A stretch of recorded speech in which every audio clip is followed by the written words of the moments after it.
La causa del accidente del Titanic fue un iceberg. O eso nos han dicho siempre. Pero han salido a la luz nuevas investigaciones que desmienten esta teoría. El 15 de abril de 1912, el Titanic, el barco más grande de su época, desapareció por completo bajo la superficie helada del Océano Atlántico. Cuesta creer que una creación tan enorme y costosa pudiera ser destruida por un simple iceberg, ¿verdad? Pues bien, hallazgos recientes sugieren que la verdadera causa del desastre fue un incendio, no un iceberg. Durante más de 3 décadas, el periodista Senan Moloney se ha dedicado a estudiar el hundimiento del Titanic. Durante su investigación hizo un importante descubrimiento que arrojó nueva luz sobre la conocida historia. Moloney descubrió una enorme mancha negra en el casco del Titanic que medía unos impresionantes 9 metros de largo. La encontró gracias a un álbum inédito de fotografías que mostraban la construcción y la preparación del primer y último viaje del malogrado barco. ¿Puedes creer que probablemente el Titanic estuvo ardiendo a temperaturas extremas durante 3 semanas enteras antes de que alguien se diera cuenta? Una locura, ¿verdad? Al parecer, la alta temperatura corrompió el metal, haciéndolo un 75% más débil.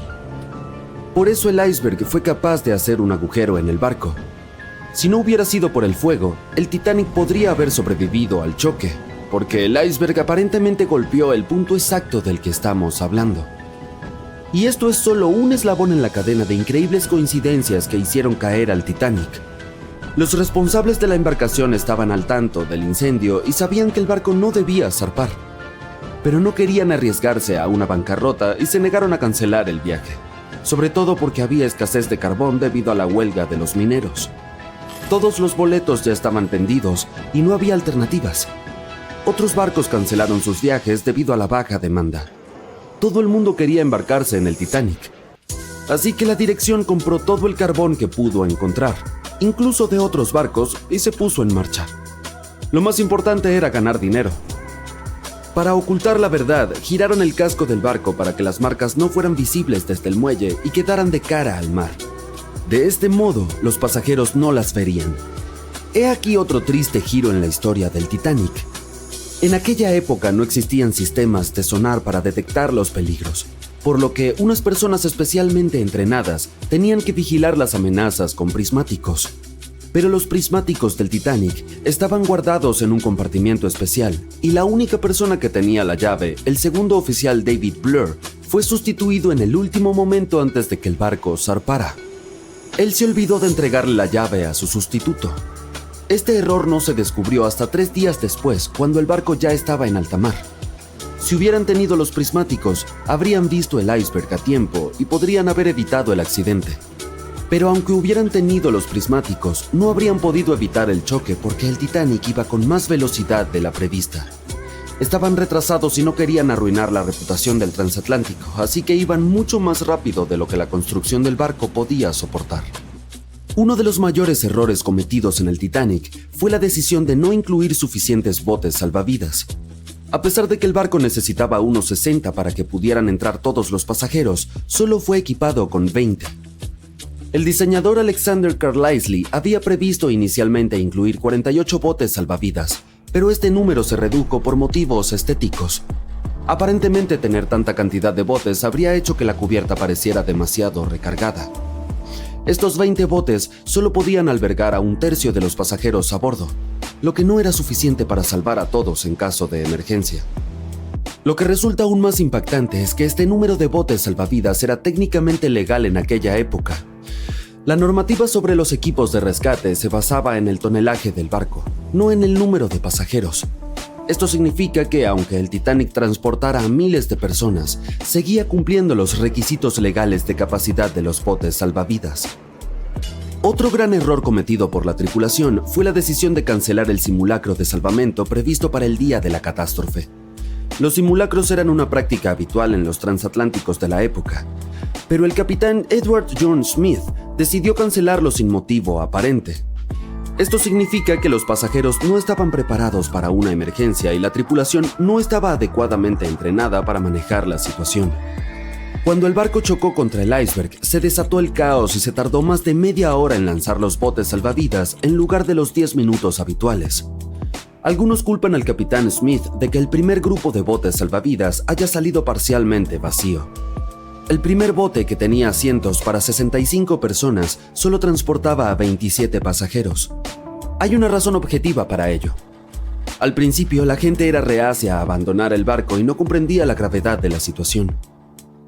En 2012, los investigadores descubrieron que el capitán Smith había reprobado su examen inicial de navegación. Aunque finalmente lo aprobó, algunos se preguntan si este hecho pudo haber influido en la catástrofe. Durante los últimos momentos del Titanic, la tripulación intentó enviar señales de auxilio a los barcos cercanos, incluido el Californian. Sin embargo, el Californian no respondió a las bengalas lanzadas al cielo y el capitán terminó perdiendo su empleo como consecuencia de esta negligencia. No obstante, investigaciones más recientes han exonerado al capitán y han demostrado su inocencia. Resulta que la refracción de la luz causada por las capas de aire frío bajo el aire más caliente creó espejismos que distorsionaron las señales del Titanic. Este fenómeno había sido observado por otros barcos que navegaban por la zona y ahora se cree que fue la razón por la que los vigías del Titanic no vieron el iceberg. El historiador Tim Maltin apoya esta teoría y ha contribuido a mejorar nuestra comprensión del suceso. Es una pena que el capitán del Californian haya perdido su trabajo por circunstancias ajenas a su voluntad, pero al menos ha recuperado su reputación. Más vale tarde que nunca. Sea cual sea la razón del accidente del Titanic, sigue manteniendo ocupada la mente de los científicos hasta el día de hoy. Pero veamos, ¿a qué se debió tanto revuelo? ¿Qué hizo al Titanic tan famoso y único? El Titanic era gigante. Medía 53 metros de alto y tenía casi 275 metros de largo. El barco era tan enorme que incluso los oficiales tardaban más de 2 semanas en memorizar todas las cubiertas y pasillos. Se podían recorrer kilómetros a lo largo de sus corredores. El costo de construcción de la nave fue de nada menos que $7,5 millones, lo que equivaldría a unos $166 millones a mediados de la década de 2010 debido a la inflación. Curiosamente, el presupuesto de producción de la película Titanic en 1997 fue aún mayor, $200 millones. La construcción del Titanic no fue una hazaña pequeña y requirió una mano de obra de 3,000 hombres que trabajaron 6 días a la semana durante 26 meses. La tarea era difícil y peligrosa, y los trabajadores tenían que realizar maniobras a la altura de un edificio de 20 pisos sin cuerdas de seguridad. A pesar de ello, se les pagó un salario competitivo de 2 libras a la semana, que en aquella época se consideraba una buena paga. El interior del Titanic se inspiró en el lujoso Hotel Ritz de Londres. La característica más impresionante del interior del buque era la gran escalera que se extendía por 7 de las 10 cubiertas. La escalera estaba adornada con pinturas ornamentales, querubines de bronce y paneles de roble. Los pasajeros de primera clase tenían acceso a una impresionante variedad de instalaciones, como piscina climatizada, baño turco, gimnasio, pista de squash, salón de belleza e incluso un estilista que los ayudaba a prepararse para la cena.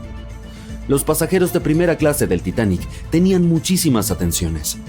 Tenían su propio periódico a bordo, The Atlantic Daily Bulletin, e incluso una zona especial donde cuidaban a sus perros.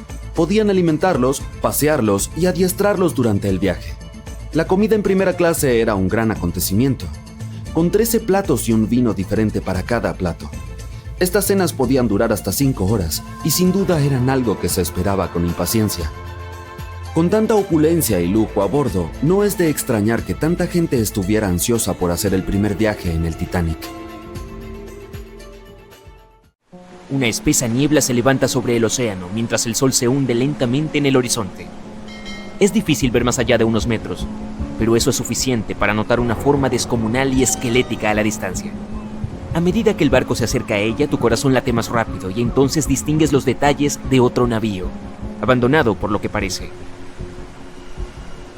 Los barcos fantasma existen y sus misterios no siempre se resuelven.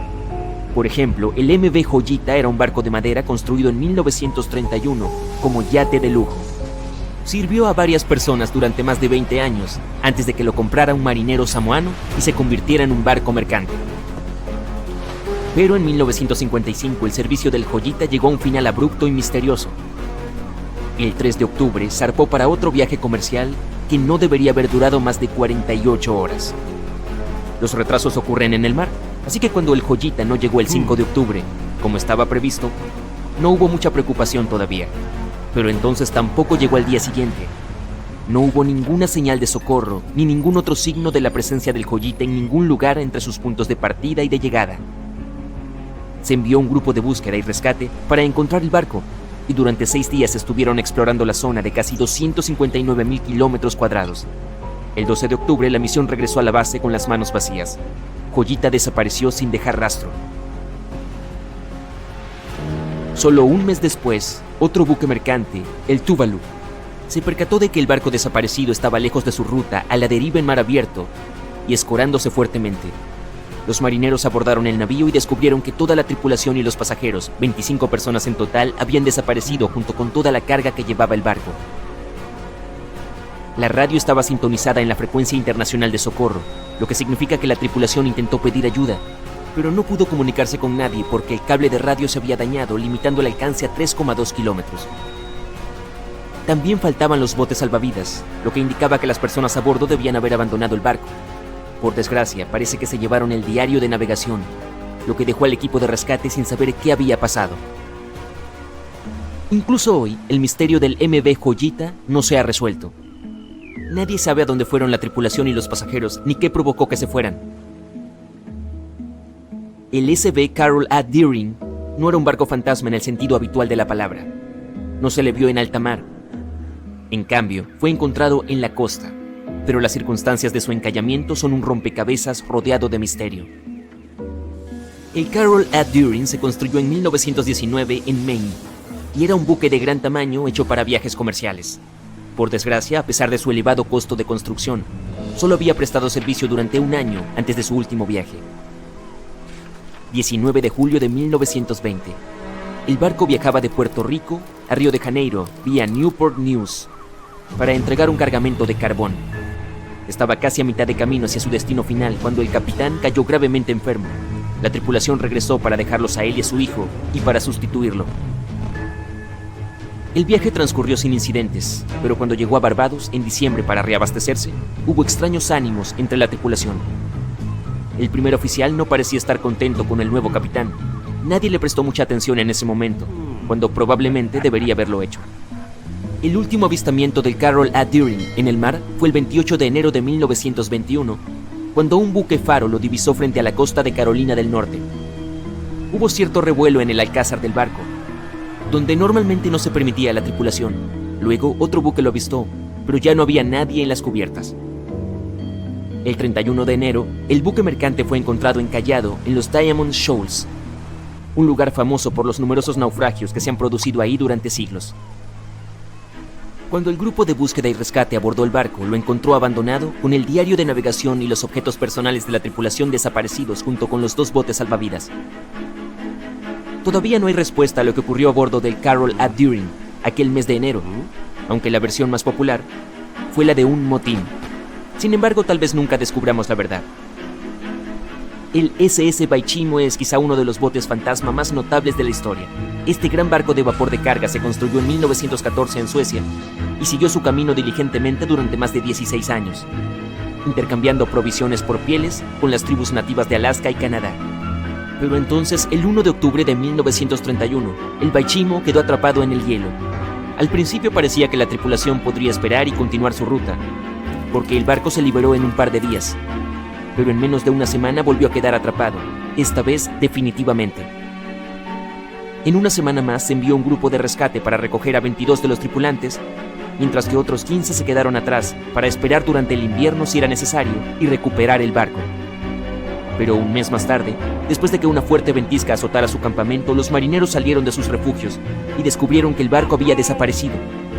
Por suerte, unos días más tarde, un cazador nativo les dijo que el Baichimo no se había perdido todavía. Lo había visto a unos 72 kilómetros de donde estaban posicionados. Consiguieron localizarlo, pero decidieron que no sobreviviría al invierno. Así que tomaron la carga más valiosa de su bodega y lo abandonaron. Aunque se equivocaron, el SS Baichimo sobrevivió a ese invierno y a muchos otros que le siguieron. Cuando el hielo se rompió, se alejó por sí solo, a la deriva por las costas de Canadá y Alaska. Hubo numerosos avistamientos del barco fantasma, a veces a la deriva en mar abierto y otras atrapado de nuevo en el hielo. La gente intentó abordarlo y salvarlo, pero las condiciones meteorológicas o la falta de equipo siempre se lo impidieron. El SS Baichimo fue visto por última vez por los nativos de Alaska en 1969, 38 años después de su abandono. Se desconoce qué fue de él posteriormente. La historia del SS Orang Medan es una de las más desconcertantes y angustiosas historias de barcos fantasmas del siglo XX. Ni siquiera se sabe con certeza si existió. No estaba registrado en Lloyd's Shipping, el registro internacional de buques, lo que lo convierte en un cuento chino o en un buque que evitó ser registrado oficialmente por razones turbias. En cualquier caso, los relatos sobre lo que le ocurrió varían.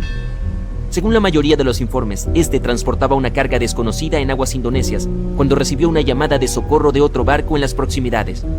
El oficial de guardia escuchó un mensaje de SOS, pero su contenido es diferente según los relatos.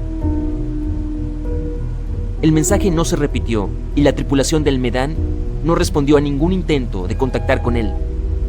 El barco que recibió la llamada de socorro se apresuró a rescatarlo, pero no llegó al buque hasta el día siguiente, cuando ya estaba a la deriva y ligeramente escorado. Cuando los socorristas subieron al barco, comprobaron que ninguno de los tripulantes había sobrevivido. Sin embargo, faltaba un bote salvavidas, lo que implicaba que había al menos un miembro de la tripulación que había logrado escapar. Lo que ocurrió con el resto de las personas a bordo sigue siendo un misterio hasta el día de hoy. Sin embargo, no hay datos concretos sobre esta historia, por lo que es posible que nunca lleguemos a saber si el SS Orang Medan fue un barco real y no una cosa de ficción. SB Sabrina era una barcaza de 3 mástiles construida en 1873 para viajes comerciales fluviales en Sudamérica. Sirvió durante más de 4 décadas, demostrando ser un barco fuerte y fiable. Más tarde fue trasladado a Europa, donde siguió cumpliendo bien su cometido. Pero entonces, en octubre de 1917, el Sabrina zarpó a un viaje regular, solo para ser encontrado en tierra varios días después. Misteriosamente, aunque estaba perfectamente intacto, toda la tripulación de 5 personas y el capitán habían desaparecido. No hay pruebas directas ni datos concretos sobre lo que realmente ocurrió aquel día. La teoría más convincente es que la tripulación fue arrastrada de la cubierta a causa de una explosión submarina, y luego el barco siguió adelante sin ella. Pero la verdad, como siempre, sigue siendo desconocida.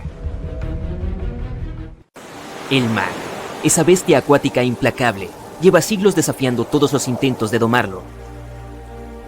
Muchos barcos impulsados por el viento han atravesado las zonas más duras del mundo. Algunos han sobrevivido a la lucha con el mar, y muchos han salido mal parados. Es el año 1834. Un barco llamado Pilgrim está poniendo rumbo para navegar desde California a Boston. El viaje dará la vuelta a Sudamérica y luego pasará por el Cabo de Hornos, en Chile. Richard se alista como marinero mercante a bordo del Pilgrim. Este es su primer viaje en el mar. La tripulación le cuenta a Richard historias sobre el paso Drake, frente al Cabo de Hornos, una ruta legendaria por sus peligros. Innumerables barcos y marineros han desaparecido en esas aguas.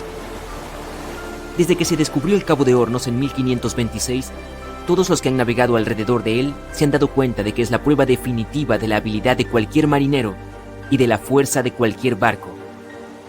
Los que han sobrevivido a la travesía llaman al Cabo de Hornos la pesadilla de los marineros.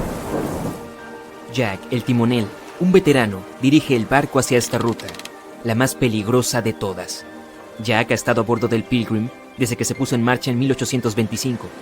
Ha pasado muchas veces por el Cabo de Hornos y cada vez ha aprendido una lección diferente de las pruebas que ofrece el mar. El Pilgrim ha sido reformado desde su último viaje, hace 1 año. Richard valora la experiencia de Jack, dado que es su primer viaje en el mar. Jack le asegura a Richard su confianza en el Pilgrim, a pesar de que solo es un pequeño velero de madera con 2 mástiles. Jack es consciente de que las embarcaciones de madera se están quedando poco a poco anticuadas, sustituidas por los nuevos barcos de vapor. Pero Jack prefiere la maniobrabilidad del Pilgrim, y lo preferiría a los barcos de acero sin dudarlo. Richard está encantado de estar a bordo. Hay mucho que explorar en la vida como marinero mercante, pero el sujeto batalla en equilibrar el barco. Los fuertes vientos hacen que el Pilgrim se mueva más rápido, proporcionando a Richard una rápida introducción a la vida en el mar. Al mismo tiempo, nada puede prepararlo para lo que va a vivir en el Cabo de Hornos. Es el punto de tierra más meridional antes de la Antártida. La brecha entre el continente helado y el Cabo de Hornos alberga el tristemente célebre Paso Drake, de aproximadamente 1100 kilómetros entre el Cabo de Hornos y la península antártica. Los fuertes vientos proporcionan un viaje ininterrumpido hacia el Cabo de Hornos. Pero como le dice Jack a Richard, los vientos están más concentrados en el Paso Drake. Crean un efecto de embudo, volviéndose más fuertes e imprevisibles. Richard no está seguro de lo que esto puede significar para el Pilgrim, pero entiende que no hay una ruta más fácil para viajar por Sudamérica. Pasan algunos días. El Pilgrim navega junto a las numerosas islas que conforman la costa oeste de Chile. Aunque el mar ha estado relativamente tranquilo, Richard sigue lidiando con su falta de equilibrio en el barco. Sus movimientos siguen siendo poco elegantes.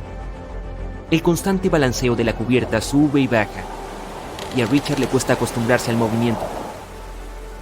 Grandes olas aleatorias golpean al Pilgrim desde todos los ángulos. El barco se acerca rápidamente al Cabo de Hornos. Richard mira hacia las grandes y estruendosas nubes negras en la distancia. «Bienvenido al Cabo de Hornos», dice Jack, medio riendo. La sonrisa irónica de su rostro pronto desaparece. El hombre se pone serio, sabiendo lo que les espera a todos. Los vientos más fuertes empiezan a agitar las velas mientras la tripulación se esfuerza por aferrarse a las cuerdas. Richard se pone desesperadamente a ajustar las velas de popa, adaptándose al constante cambio de los fuertes vientos del sur. Jack se mantiene firme al timón, consciente de la importancia de su papel. Es cauteloso del oleaje, que puede aumentar muy rápidamente cuanto más al sur viaje. Es crucial que el Pilgrim no se aventure demasiado cerca del Cabo de Hornos cuando se acerquen. La gran oscuridad que había en la distancia ahora está a su alrededor, llenando el cielo en todas las direcciones. Las nubes ennegrecidas lanzan lluvia y granizo sobre la tripulación, mientras intentan resistir el clima enfurecido. El capitán dirige el timón, cambiando la dirección de la nave. La temperatura ha descendido considerablemente, manteniendo a duras penas el agua fuera de sus ojos. Se vuelve hacia la proa de babor para proporcionar a su cara un breve descanso del tormento del viento. Mirando a lo lejos, el hombre ve el Cabo de Hornos solo, rodeado de niebla. Es una visión inquietante. Dirige el Pilgrim a lo largo de la cara del Cabo de Hornos. La distancia se acorta. Las olas se reducen en altura, ya que las profundidades se vuelven más superficiales, pero estas olas son mucho más pronunciadas y su ángulo puede causar más daño a la embarcación de madera. Jack no está seguro de la cantidad de estas olas que el Pilgrim puede soportar antes de que el casco se rompa. Richard, aún apostado en las velas de popa, observa el agua y los icebergs que flotan.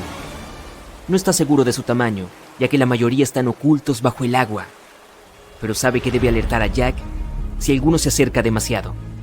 Un solo iceberg que golpea al Pilgrim será todo lo que el casco pueda soportar. Obedientemente mira por encima de la borda y en la distancia. Los icebergs no son las únicas cosas que hay que tener en cuenta. Las olas son comunes en estos mares también. La conexión de los océanos Antártico y Pacífico, mezclada con el clima tormentoso, forma olas juntas. Y esto crea monstruosas olas mucho más grandes.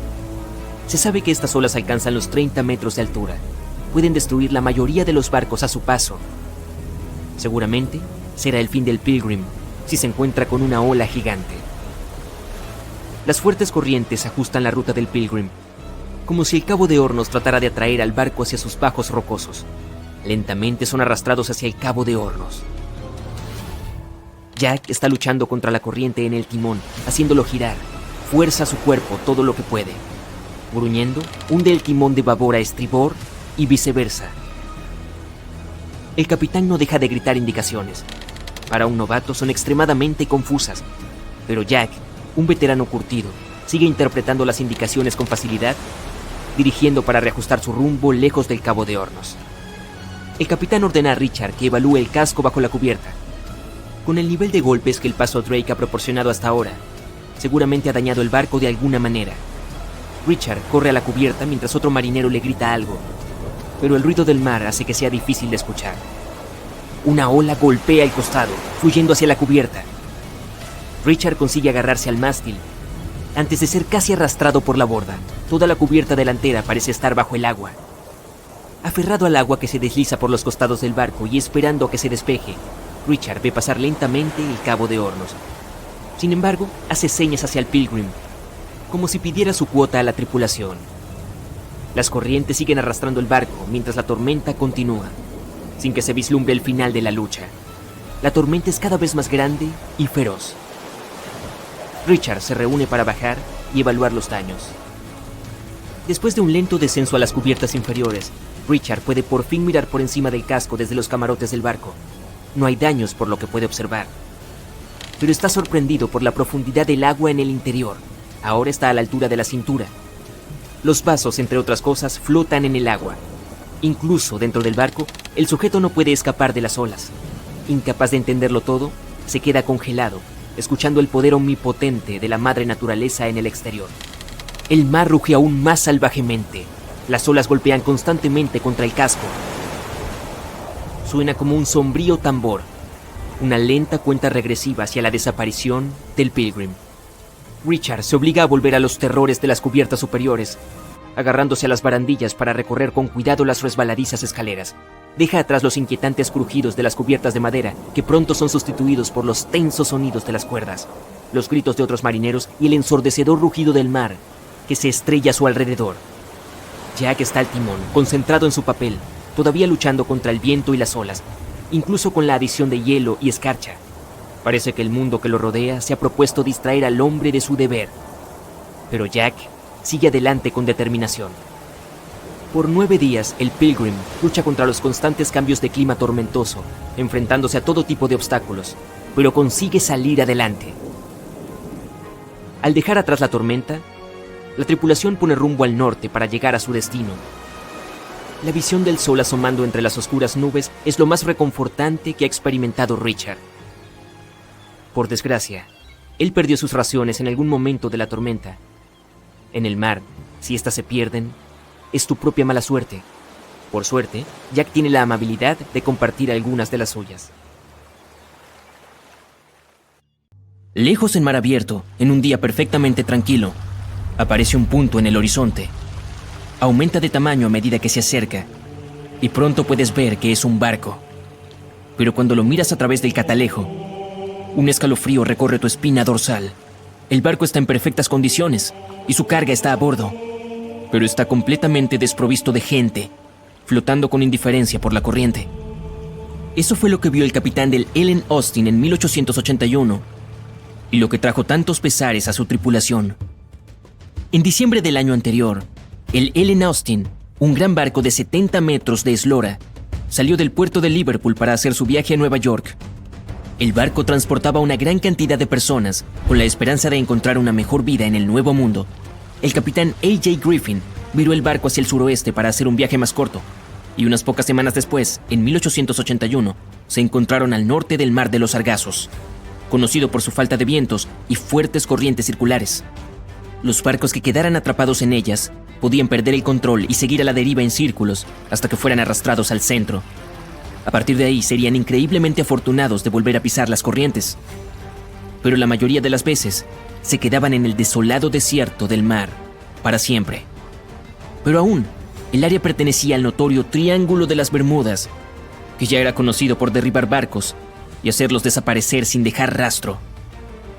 La tripulación del barco estaba nerviosa. Temía encontrarse con una zona tan peligrosa y tan cerca de un mar que pudiera paralizarlos. E inquietantemente, parte de la calma del Mar de los Sargazos debió haber escapado porque el Ellen Austin perdió su velocidad un día y cayó a la deriva sin vientos. Sin embargo, estaba bien. Tenían abundantes provisiones y todavía estaban dentro del programa de viaje. El capitán Griffin caminaba alrededor de su barco, dando órdenes con una voz llena de autoridad tranquila, y tanto su tripulación como los pasajeros confiaban en él completamente. Pero entonces el vigía gritó desde arriba que había un barco a la vista. Y de hecho, cuando el capitán miró en la dirección que señalaba el hombre, vio una pequeña goleta que se movía lentamente hacia el Ellen Austin. A medida que se acercaba, se hizo evidente que la forma en que se movía la extraña nave no era la correcta. El capitán frunció el ceño y lo examinó a través de su catalejo. La goleta estaba intacta, pero en un silencio inquietante. No había una sola alma a bordo. Los barcos abandonados no eran tan raros en el Atlántico en ese momento, pero tampoco lo eran los piratas. El capitán Griffin decidió esperar y observar. Después de 2 días, la goleta seguía igual de tranquila, y el capitán finalmente pensó que estaba bien ir a revisar. Tomó a un pequeño grupo de marineros y abordó el barco varado.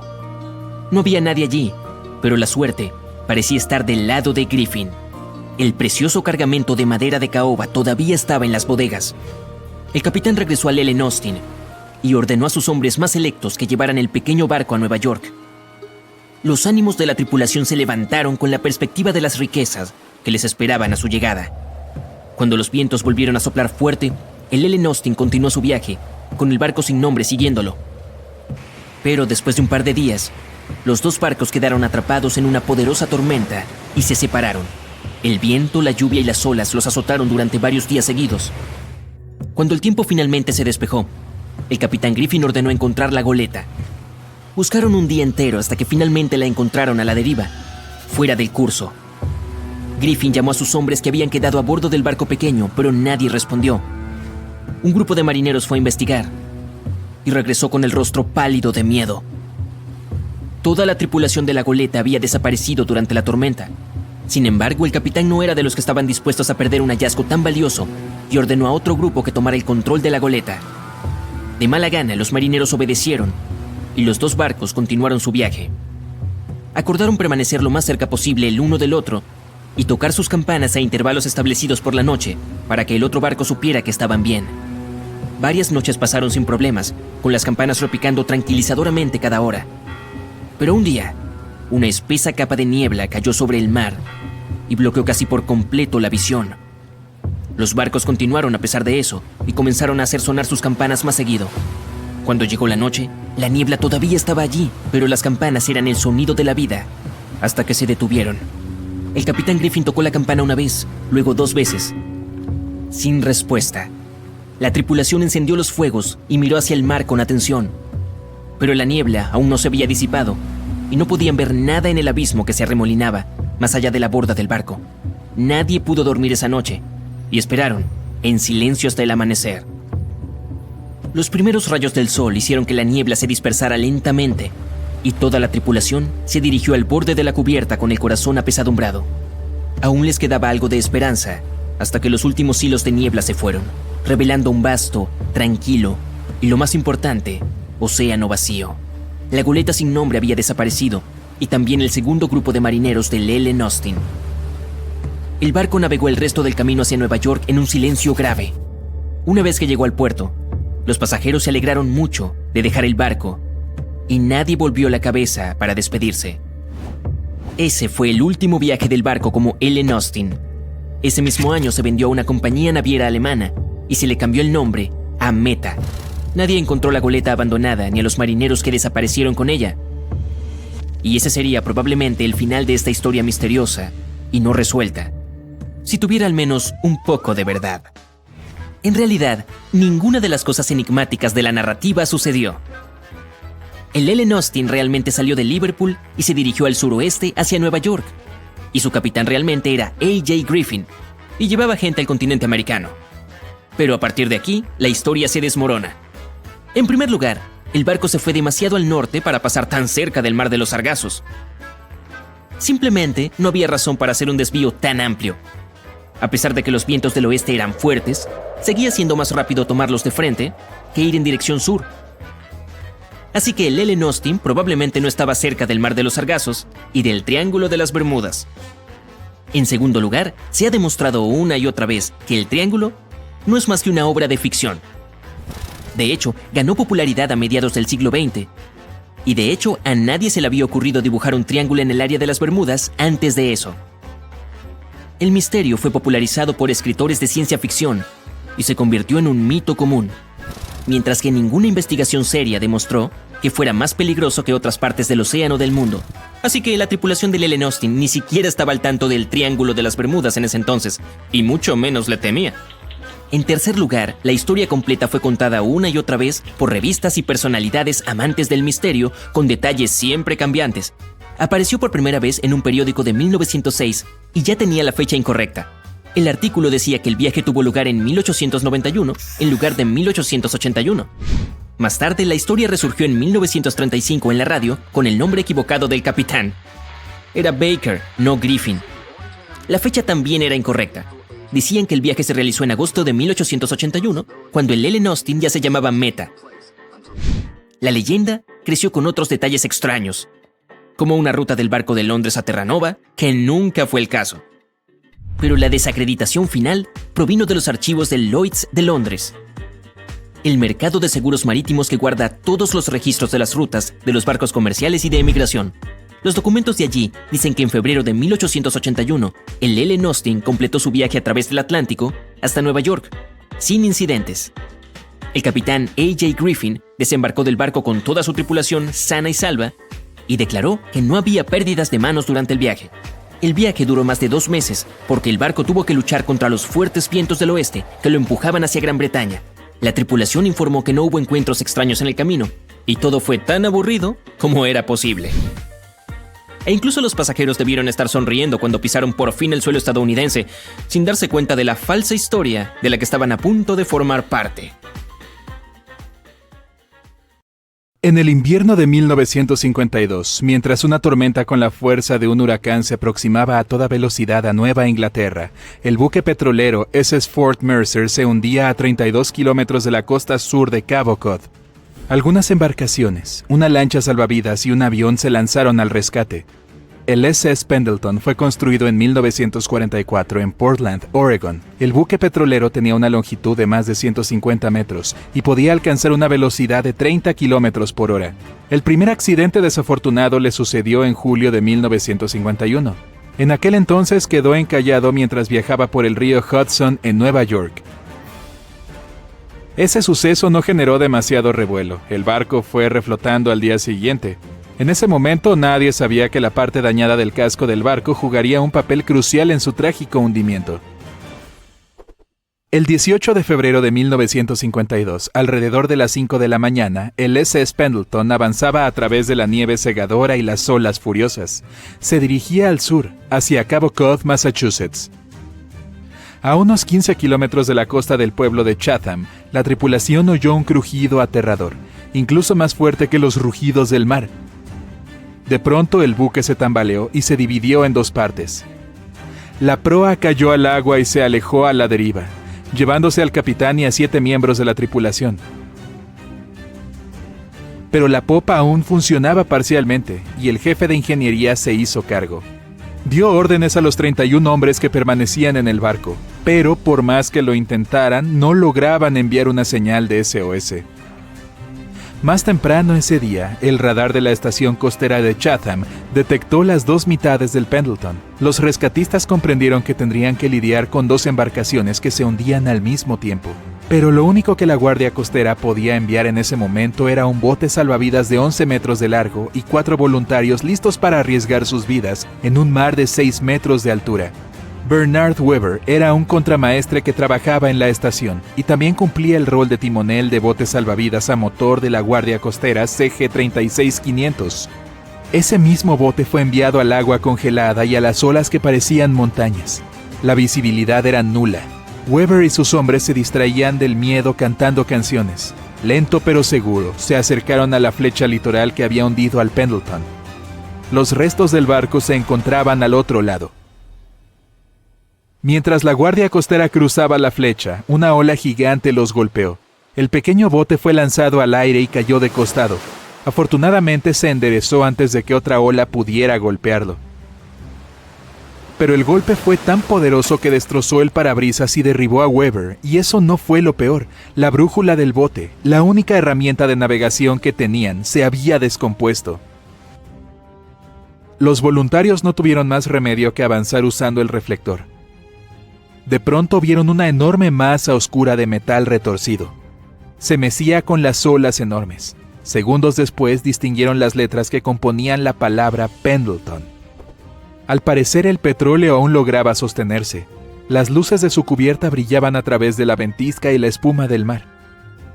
Entonces una pequeña figura asomó y comenzó a agitar los brazos. Desapareció momentos después para atraer a otras personas. Los marineros a bordo del bote salvavidas vieron a una multitud amontonándose del lado derecho del buque. Estaban gritando algo, pero el viento severo y el ruido de las olas no permitían que las palabras llegaran a los rescatistas. Lo que sí estaba claro era que Weber tenía un enorme problema entre manos. Había 32 supervivientes a bordo del Pendleton, pero el bote de la Guardia Costera solo podía llevar a 12. Weber hizo lo mejor que pudo para maniobrar el bote sobre las olas, mientras la tripulación del buque bajaba por la escalera de cuerda. El viento no se detenía, sacudía la escalera y hacía que los marineros se estrellaran contra el costado del Pendleton. Weber tenía problemas para mantener el bote debajo de la escalera, pero lejos de la masa imponente del buque destrozado. Uno a uno, 20 supervivientes llegaron a la relativa seguridad del bote, que a partir de entonces se volvió difícil de manejar. Weber no sabía si lograrían llegar a la orilla, pero decidieron que escaparían juntos de esa encrucijada o caerían juntos. En el momento en que 31 hombres ocuparon el pequeño bote, el Pendleton comenzó a hundirse. Lamentablemente, el petróleo se llevó al último miembro de la tripulación con él. El bote salvavidas dañado y sobrecargado de la guardia costera se dirigió a la orilla. El mar seguía rugiendo. Sin brújula y con pocas esperanzas, Weber navegó dependiendo de su instinto. De milagro, el bote llegó al muelle intacto. Los sobrevivientes temblaban y un grupo de personas los ayudó a subir a la orilla. Este es considerado uno de los rescates más osados de la historia de la Guardia Costera de los Estados Unidos. Los 4 miembros de la tripulación recibieron las medallas doradas de salvamiento de la Guardia Costera, la condecoración a la valentía más alta de la institución. Normalmente solo los timoneles reciben esta medalla. Como a los otros 3 marineros se les ofreció solo la de plata, Weber se rehusó a aceptar su premio, a menos que sus compañeros también obtuvieran medallas de oro. Gracias a su persistencia y su lealtad, todo el grupo recibió el reconocimiento que merecía. Cuando los oficiales investigaron las razones del hundimiento del Pendleton, descubrieron que los 2 buques petroleros que se habían accidentado esa noche estaban hechos de acero con un contenido de azufre demasiado elevado. Esa concentración hacía que el casco del barco fuera frágil a bajas temperaturas. Pero por más dramática que haya sido la historia del Pendleton, no olvides que había otro petrolero hundiéndose durante la misma tormenta. ¿Qué le pasó al Fort Mercer? También se quebró en 2 partes el 18 de febrero. El capitán y 8 oficiales quedaron en la proa, y los 34 marineros restantes quedaron en la popa. Pero el motor y el sistema de comunicación del barco seguían funcionando, y el capitán logró pedir ayuda. La proa del Fort Mercer comenzaba a inclinarse peligrosamente en el turbulento mar invernal. El primer intento de salvar a los 9 hombres atrapados ahí falló miserablemente, y varias personas se perdieron entre las olas. El barco de la Guardia Costera tuvo que retroceder y esperar a que amaneciera. Cuando el cielo se aclaró un poco, enviaron un bote salvavidas de 8 metros de largo hacia los restos del barco. El bote logró rescatar a 2 de los 4 hombres que quedaban, pero se estrelló contra el buque y se vio obligado a retirarse. Esto hizo que rescatar a los 2 miembros de la tripulación restantes se volviera extremadamente difícil. El barco de la guardia disparó una cuerda delgada con una balsa inflable hacia el Fort Mercer. En el otro extremo, la cuerda estaba unida al barco de los rescatistas. Los problemas comenzaron cuando los hombres del Fort Mercer no lograron desatar ni cortar la cuerda atada al barco ya deteriorado de la Guardia Costera. Este último retrocedió con la esperanza de que la cuerda se rompiera, liberando así la balsa. Durante varios largos minutos no pasó nada. Finalmente, la cuerda se rompió. Los hombres rescatados se encontraban en la balsa, casi congelados, cuando la proa del petrolero se inclinó con un ruido ensordecedor y se hundió frente a los ojos de los rescatistas conmocionados. Si hubieran hecho todo eso un par de minutos más tarde, el petrolero habría hundido con él a los 2 miembros de la tripulación que quedaban. El sector de la popa fue una historia diferente. Aún tenía electricidad y mucha comida. Por eso, cuando el barco de la Guardia Costera llegó para llevarse a los 34 sobrevivientes, 13 de ellos se rehusaron a abandonar el petrolero. Una vez que el mar se calmó, otro barco alcanzó la única parte del Fort Mercer que seguía a flote. Para sorpresa de los rescatistas, fueron recibidos con un desayuno de huevos y tocino. La popa del petrolero no se hundió. Más tarde fue remolcada a Newport, Rhode Island. Luciendo una proa nueva, el barco fue rebautizado San Jacinto. Lo más interesante es que el petrolero, aún más grande que antes, volvió a segmentarse en 2 partes en 1964. Tras otra reconstrucción, obtuvo un nuevo nombre. Esta vez se le llamó el Pasadena. La luna brilla con intensidad e ilumina las aguas negras del océano. Una niebla espesa lo cubre con un silencio siniestro. Un silencio que es interrumpido de pronto por el crujido de tablas de madera y el repiqueteo de las olas. A través de la niebla, ves la silueta de un barco viejo y grande. Su casco está oxidado y un frío extraño emana de él. Pero lo más inquietante es que no hay nadie en la cubierta. El barco navega sin tripulación. No se trata del mítico holandés errante, sino de un barco fantasma muy real. 2 de septiembre de 2019. El HMS Protector, un rompehielos de la Marina Real Británica, navega por las aguas tranquilas del Océano Atlántico. Son las 11 de la noche. Parte de la tripulación está en la cubierta, otros duermen en sus cabinas. El capitán hace girar el barco y mira directamente hacia el horizonte. El cielo es iluminado por un crepúsculo naranja y unas nubes flotan a la distancia. De pronto, en medio de este hermoso paisaje, un marinero reconoce la silueta negra de un barco desconocido. El capitán desacelera y desvía el curso para acercarse un poco más a la misteriosa embarcación. Se trata de un viejo buque de carga de 75 metros de largo. Los intentos por contactar a los miembros de la tripulación no consiguen nada. Es como si el navío desconocido flotara en el océano por cuenta propia. No hay nadie a bordo, o por lo menos, no hay nadie con vida. La cubierta del barco cruje al golpear las olas. El sol se hunde bajo el horizonte y la oscuridad aparece. Los marineros británicos no se atreven a subir a esa extraña cubierta. Toman una foto, la suben a internet y se alejan. Muchos usuarios de internet asumirán que el Protector encontró un verdadero barco fantasma. 5 meses después, nos encontramos en la aldea de Ballycotton, en el condado de Cork, Irlanda. Un residente sale temprano de su casa para correr. Música en los auriculares, aire fresco y un recorrido espléndido, las condiciones ideales para un buen entrenamiento. Corre siguiendo el camino de la costa del mar Céltico. Anoche hubo una fuerte tormenta, pero el mar parece tranquilo ahora. El hombre continúa por la cima de un acantilado bajo y descubre una enorme embarcación. Un viejo buque de carga oxidado de 75 metros yace en la playa, en medio de las rocas. No hay nadie a bordo. El barco parece llevar años enteros allí, pero el residente está seguro de que no estaba ahí ayer. Un poco más tarde, se descubre que es la misma embarcación que los navegantes del HMS Protector vieron hace 5 meses a miles de kilómetros de ese mismo lugar. El buque de carga llamado Alta fue construido en 1976. Nadie sabe quién lo utilizó todo este tiempo y con qué fines. Solo se sabe que en 2017 pasó a manos de un nuevo dueño y fue señalizado con la bandera de Tanzania. Es importante mencionar que casi todos los buques de cargo están equipados con SIA o Sistema de Identificación Automática, necesario para rastrear los movimientos de los barcos en el océano. Desde 2015 algo extraño comenzó a sucederle al SIA del Alta. El barco desapareció para los satélites y reapareció más tarde. A lo largo de los últimos años, cambió varias veces de nombre y bandera. No es sorpresa que su SIA se haya apagado y encendido en tantas ocasiones. Se dice que algunas personas hacen esto para ocultar actividades ilegales. El capitán del barco, sea quien fuera, claramente no quería revelar los movimientos del Alta.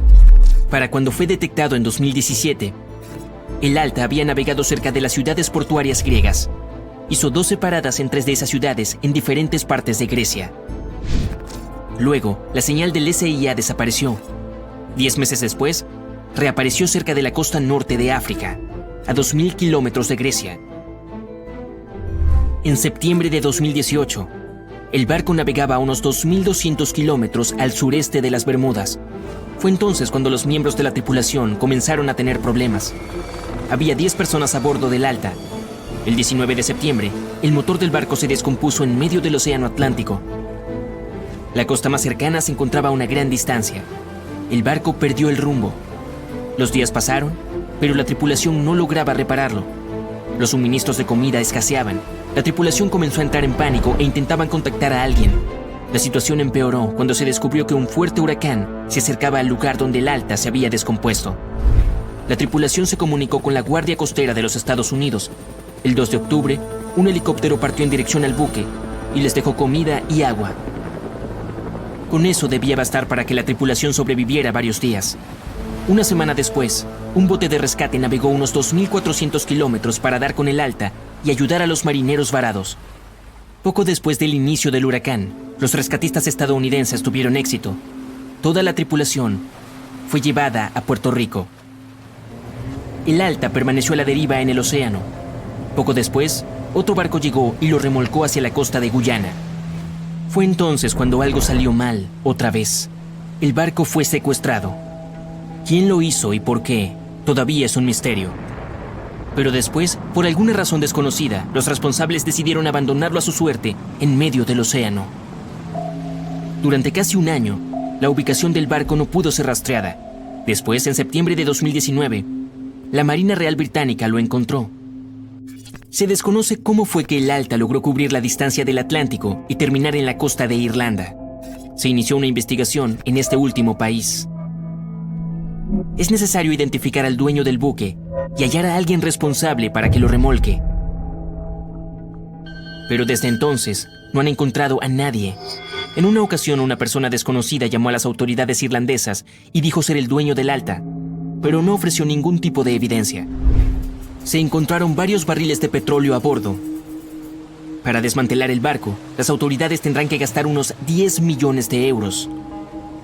Los residentes locales también están molestos con el naufragio. El metal corroído es malo para el medio ambiente. Y unos chicos ya han subido a bordo. Publicaron un video en internet desde el interior del buque abandonado. El destino del Alta continúa sin resolverse. Aún permanece ahí. Ese barco navegó solo 2 años por el océano. En cambio, imagina si otra embarcación hiciera lo mismo durante 38 años. En todo ese tiempo, nadie logró capturarla. Y las personas aún siguen buscándola. Ese barco se llama SS Beichimo. Se trata de un buque mercante propiedad de una empresa comercial canadiense. En 1931, el barco quedó atascado en el hielo cerca de la costa de Alaska. Una fuerte tormenta de nieve se desató. La tripulación esperó una semana antes de que se terminara, pero solo empeoró. Un día, el clima mejoró un poco y una parte del grupo fue evacuada a la ciudad más cercana. El resto, junto con el capitán, instaló un campamento cerca del barco. La tormenta volvió a estallar y no se detuvo por un buen tiempo. Era tan intensa que el capitán no podía ver lo que había a más de 1 metro de distancia. Por fin, cuando la tormenta pasó, el capitán descubrió que el navío simplemente había desaparecido. Supuso que el Beichimo se había hundido durante la tormenta. Una semana después, se le vio deambulando cerca del lugar donde se había perdido. El casco estaba tan dañado que no era seguro navegar en él. Así que el capitán decidió abandonarlo. Sin embargo, este no se hundió. Pasó 38 años a la deriva, recorriendo distintos puntos de la costa de Alaska. Más de una vez, las personas subieron a bordo, incluyendo a unos residentes nativos de Alaska y un grupo de investigadores. Los intentos de salvarlo del mar terminaron en fracasos. Las operaciones de rescate fueron saboteadas por el hielo a la deriva y el mal clima. La última vez que se le vio fue en 1969.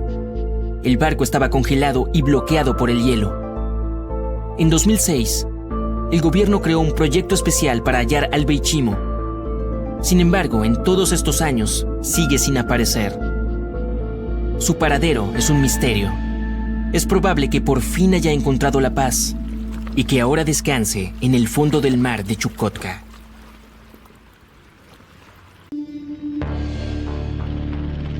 En 1945, 5 aviones TBF Avenger despegaron para realizar un ejercicio de entrenamiento de rutina alrededor del Triángulo de las Bermudas. En medio del ejercicio, los aviones fueron alcanzados por una intensa lluvia y fuertes vientos, a pesar del pronóstico de tiempo despejado.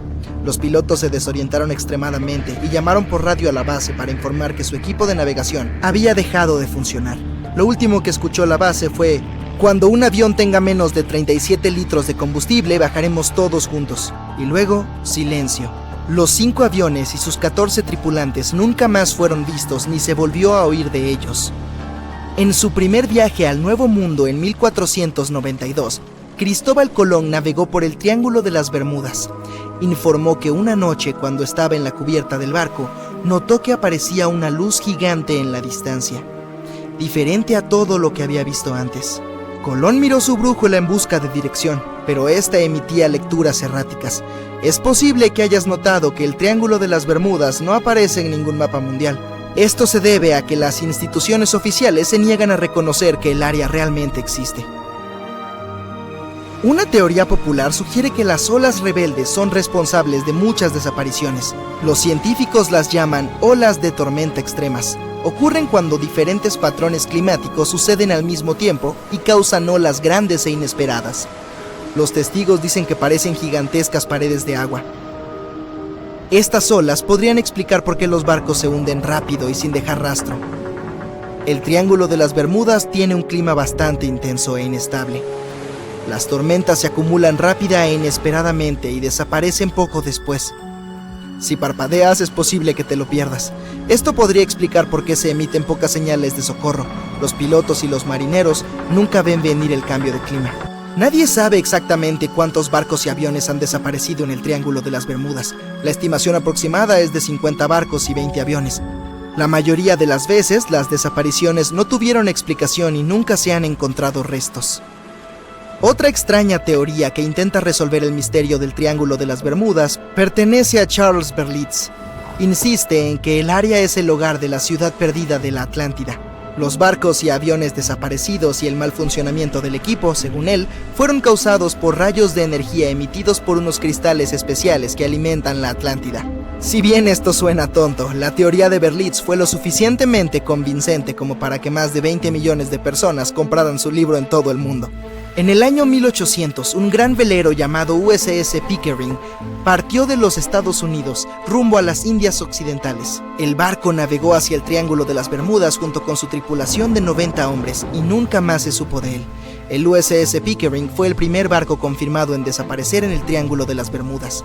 Se cree que fue arrastrado por una tormenta, pero como nunca se encontraron restos, no podemos saberlo con seguridad.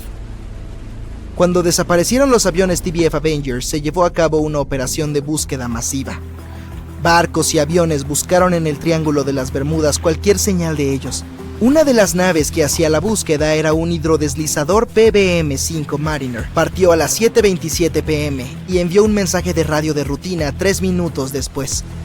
Nunca más se supo de él. No se encontraron rastros del hidrodeslizador de rescate ni de los 5 aviones Avenger. Se inició una gran investigación sobre la desaparición de todos estos vehículos, pero nunca se descubrió nada. Esta área particular del océano es una de las rutas marítimas más transitadas del mundo. Algunos escépticos creen que este hecho resuelve el misterio asociado a este lugar. Estadísticamente, cuanto más concurrida es una zona, mayor es la frecuencia de accidentes y desapariciones en ella. Si bien esto tiene sentido, la frecuencia de las desapariciones no es una explicación válida del misterio del Triángulo de las Bermudas, sino la imposibilidad de encontrar las causas y la inexistencia de restos. En el fondo del océano, los organismos en descomposición liberan grandes concentraciones de gas metano que queda atrapado bajo el agua. Este gas puede acumularse hasta que ¡boom!, estalla. El gas sube a la superficie y entra en erupción. Si un barco estuviera en el área de uno de estos estallidos, el agua se volvería mucho menos densa y haría que el barco se hundiera rápidamente. Los científicos creen que esta podría ser la causa de las muchas desapariciones en el Triángulo de las Bermudas. Si bien esta teoría tiene mucho sentido, no parece muy probable. El Servicio Geológico de los Estados Unidos ha declarado que no se cree que se hayan producido grandes liberaciones de gas en esta área en los últimos 15.000 años. El fondo del océano está hecho de rocas que contienen mucha magnetita. No como los imanes que pones en tu refrigerador para recordar ese hermoso viaje a París. Es más como el hierro. Los campos magnéticos reaccionan a la alta concentración de magnetita en el fondo del océano, lo que puede iniciar una especie de conflicto entre los dos. A menudo puede provocar diversas anomalías climáticas y, como resultado, problemas de navegación y, naturalmente, cualquier cambio en el fondo del océano o en los campos magnéticos de la Tierra influye mucho en el Triángulo de las Bermudas. Dado que el campo magnético se mueve constantemente, también podría estar llevándose el Triángulo de las Bermudas. Ahora que la gente sabe dónde está el triángulo, es fácil evitarlo. Supuestamente se mueve hacia el este junto con los polos magnéticos. Pero los científicos aún no pueden responder dónde estará exactamente en un par de años. Algunas personas culpan de todos los desastres a la actividad paranormal extraterrestre. Otros suponen que se trata de fenómenos naturales furiosos.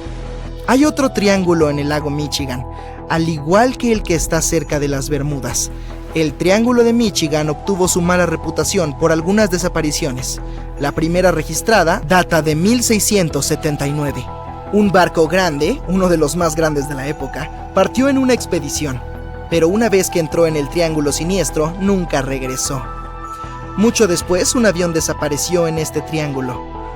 Los cielos suelen estar muy despejados ahí, pero en 1883 algunas personas presenciaron cosas anormales en el área. Afirman haber visto grandes bloques de hielo cayendo del cielo, y la tripulación incluso logró salvar uno como prueba contundente.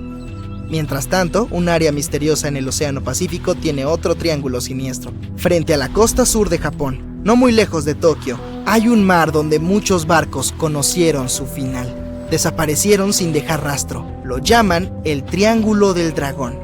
Algunos científicos creen que la causa de las anomalías son los cambios ambientales. También hay una concentración muy alta de hidratos de metano en el fondo del océano en el área del Triángulo del Pacífico. Te estás desviando de tu rumbo original, navegando en la dirección equivocada. El mar Caribe, salpicado de pequeñas islas, está cerca del triángulo. El lecho marino aquí no es profundo, así que ahora el barco está atascado en un bajío y no tienes idea de dónde estás. Si este fuera el siglo XXI, el capitán del barco podría llegar a la costa usando GPS y otra navegación moderna. Pero lo más interesante es que la brújula funcionaría correctamente esta vez, ya que el polo norte magnético hace tiempo que no coincide con el verdadero en el territorio del Triángulo de las Bermudas. La línea agónica está en algún lugar lejos de aquí. Hoy en día no hay problemas con la navegación, pero por alguna razón aquí es donde desaparecen los barcos. De hecho, no solo aquí, a lo largo del Océano Atlántico hay lugares donde desaparecieron muchos más. El Triángulo de las Bermudas ni siquiera está entre los primeros 10 de tales lugares. Una de las principales razones por las que muchos barcos se pierden aquí es que una de las rutas marítimas más populares del Atlántico pasa por el Triángulo de las Bermudas. Y cuantos más barcos hay en un lugar, más naufragios habrá. Es cuestión de simple probabilidad. Otras teorías dicen que hay una grieta espaciotemporal en esta región. Barcos y aviones caen en esta grieta y terminan en el pasado o en el futuro. Pero por alguna razón, no hay una sola prueba de este mito. No hay motivo para pensar que la grieta esté escondida en algún lugar de ahí. La base de una civilización extraterrestre se encuentra en el Triángulo de las Bermudas. Los visitantes de otras galaxias roban barcos junto con la tripulación para que nadie encuentre sus restos. Este también es un mito popular que no tiene justificación científica. El Kraken vive en algún lugar del triángulo. Es un calamar enorme que hunde barcos y también es una leyenda que se cuentan los marineros. Sin embargo, los calamares gigantes viven en las profundidades del océano. Pueden crecer hasta el tamaño de medio vagón de tren, pero no se han registrado casos en los que hayan hundido una embarcación de gran tamaño y nunca se han visto en la zona del Triángulo de las Bermudas. En el pasado, la gente no sabía de la existencia de estas criaturas, así que cuando las vieron por primera vez, las describieron como monstruos enormes y terribles. Los calamares gigantes son una de las criaturas más escurridizas de la Tierra, y los científicos tuvieron que usar equipos de sonar para encontrarlos. No les gusta salir de las profundidades oscuras y es probable que teman el sonido de cualquier barco, así que eso debería eliminar al calamar como sospechoso. La película Tiburón se estrenó en 1975 y desde entonces la gente ha estado aterrada por estas criaturas. Algunas personas temen ver la cabeza de un gran tiburón blanco salir de su ducha, sin mencionar el miedo de encontrarse con uno en la piscina. Por supuesto, nada de esto es realmente posible, pero hay otros hechos que sí dan miedo. Por ejemplo, los tiburones pueden atacar los barcos. Es poco probable que los hundan, pero eso depende del tamaño del tiburón y del tamaño del barco. Hoy vamos a sumergirnos en los datos y mitos del mayor depredador del mar.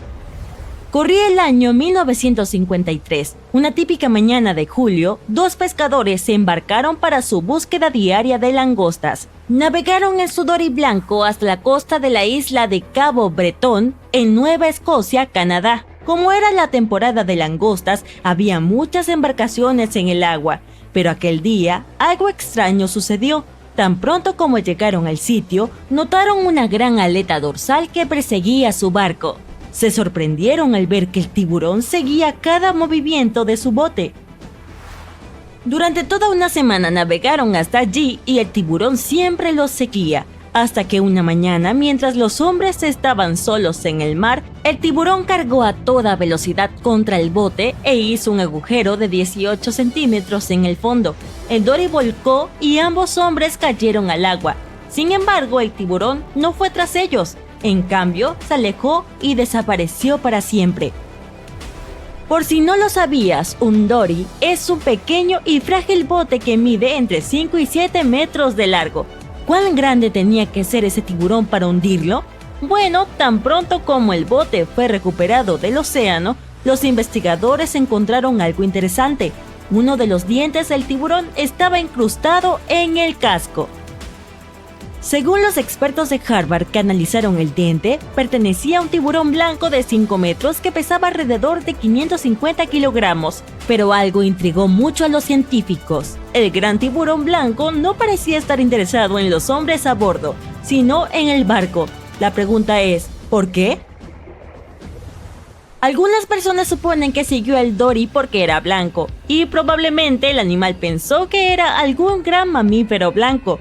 No es el primer bote que un tiburón ha atacado. En realidad, los tiburones no intentan hundir los barcos porque sean malvados y perversos. Más bien, se debe a las aguas turbias y los materiales duros que los hacen confundir objetos inanimados con su menú habitual. Pero eso no es lo que hemos aprendido de la cultura popular. En Tiburón, el protagonista logró hacer varios agujeros en el orca al embestir el barco. El orca era un barco de pesca estilo Nueva Escocia, hecho de tablas de madera. No era muy grande, por lo que parecía plausible que un gran tiburón blanco pudiera embestirlo. Pero según los cazadores de mitos, eso está muy lejos de la verdad. Un gran tiburón blanco nadando a su máxima velocidad no sería capaz de derribar un barco de pesca de tamaño medio, y mucho menos una nave más grande. Algunos tiburones como el toro o el blanco pueden volcar embarcaciones más pequeñas, como kayaks o botes. Si esto sucede, es muy probable que crean que se trata de un mamífero marino y lo empujen antes de dar el primer mordisco. Ningún científico puede decir con seguridad por qué hacen esto, solo que generalmente es un malentendido por parte del animal. El Comité de Investigación de Tiburones, una organización científica sin fines de lucro, ha documentado muchos ataques de tiburones a objetos inanimados y está tratando de responder a esa pregunta de manera más exhaustiva. Hasta ahora han observado varios ataques a objetos como boyas de trampas para cangrejos y bolsas flotantes inflables. El sitio web también ha registrado 2 famosos ataques a barcos. El primer incidente ocurrió en 1959, cuando un tiburón dejó un diente en el casco de un barco.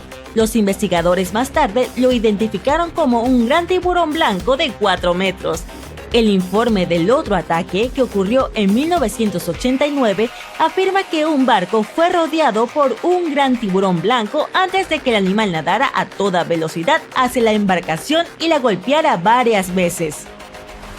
Por supuesto, quienes sufren más las consecuencias de los ataques y encuentros con tiburones no son los botes, sino los surfistas que parecen grandes focas tambaleantes desde la perspectiva de un tiburón. Según el Comité de Investigación de Tiburones, ha habido 41 ataques confirmados a surfistas en la costa oeste de América del Norte a lo largo del último siglo. Entonces, ¿deberíamos tener tanto miedo a los tiburones después de todo? Aprendamos más sobre estas magníficas criaturas marinas. Por ejemplo, ¿cuántas especies de tiburones puedes nombrar? ¿4? ¿8? ¿10? Bueno, hay más de 500 especies de tiburones nadando en el océano. Varían desde especímenes pequeños del tamaño aproximado de una mano humana hasta criaturas de hasta 12 metros de largo. La especie de tiburón más grande en realidad no es el tiburón blanco, sino el tiburón ballena. E incluso estos son pequeños comparados con el gran megalodón. Esta antigua criatura que vivió hace unos 20 millones de años alcanzó una longitud inimaginable de 18 metros. Es lo mismo que 2 o 3 autobuses colocados uno tras otro. Yo no nadaría en aguas infestadas de megalodones ni aunque me desafiaras. De eso puedes estar seguro. Sabemos que los tiburones son muy buenos cazadores, pero ¿por qué es así? Sus cuerpos parecen haber sido estratégicamente construidos para la velocidad. En lugar de tener un esqueleto de hueso, como nosotros los humanos, los tiburones tienen un esqueleto de cartílago, lo que los hace mucho más ligeros y también nadadores súper rápidos. Cada especie de tiburón caza dependiendo de sus necesidades nutricionales. Por lo tanto, las especies de tiburones que crecen hasta un promedio de 1 metro tienen una dieta basada en peces. Los que crecen más empiezan a alimentarse de animales más grandes, como leones marinos y focas. A lo largo de su vida, algunas especies de tiburón pueden perder más de 30.000 dientes. A diferencia de los humanos, que nacen con un número determinado de dientes en la mandíbula, los tiburones tienen un suministro aparentemente ilimitado. Es cierto que pierden dientes con bastante facilidad, ya que pueden quedar atrapados en su presa, por ejemplo. También tienen múltiples filas de dientes. Las mandíbulas de un gran tiburón blanco pueden contener hasta 7 filas de dientes que alcanzan más de 15 centímetros de largo. Y ya que estamos hablando de grandes tiburones blancos, la especie más temida que deambula por los océanos, este es Ray. Ray es un tiburón blanco adulto. Puede nadar hasta 80 kilómetros al día, por lo que necesita mucha grasa para mantener su cuerpo en funcionamiento. Lo curioso de Ray es que cuando abre la mandíbula para cazar, sus ojos se retraen junto con su cabeza, por lo que su visión se ve obstaculizada en el momento en que da un mordisco. A él le gusta cuando el agua está turbia y la visibilidad es baja. Eso hace que sea más difícil para su presa verlo acercarse. Estas condiciones lo ayudan a atrapar esa deliciosa foca, pero esto también puede hacer que confunda un bote con el almuerzo y que termine asustando a los humanos. Algunas películas de Hollywood aman retratar a los tiburones como si tuvieran superpoderes. Aunque no son innatamente crueles, una especie de tiburón tiene algo que puede considerarse bizarro. Los tiburones martillo, una de las especies de tiburones más peligrosas, tienen una especie de sexto sentido.